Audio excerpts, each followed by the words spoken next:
কি নিষ্ঠুর এই পৃথিবী, ভেবে দেখেছেন কি একবারও কি ভেবে দেখেছেন এই পৃথিবী কত নিষ্ঠুর?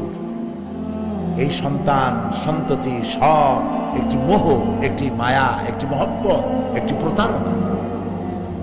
যে বইয়ের জন্য হারাম ইনকাম করেছেন, যে সন্তানদের জন্য হারাম ইনকাম করেছেন, জান দিলেন, রক্ত দিলেন, জীবন দিলেন, সারা রাত কষ্ট করেছেন, দৌড়দৌড়ি করেছেন, যখন মরে গেলেন, যে বাচ্চাটা আপনি কোলে না দিলে কলিজা ঠান্ডা হয় না, সেই বাচ্চা বলবে, মাকে বলবে, মা বাপের লাশ যে রুমে আছে আমার সেখানে নিও না, আমার ভয় করে। ঠিক কিনা? স্ত্রীও আরো দু একজন লোক না হলে লাশের ঘরে থাকতে পারবে না, তারও ভয় করবে। থাকলে বড় জোর মা থাকতে পারে, বাপ থাকতে পারে। যাকে বিবাহ করার পর অনেক সন্তান আছে, মা বাপকে চোখে দেখতে পারে না, বউর কথা মতো মায়ের সাথে কথা বলা বন্ধ করে দেয়।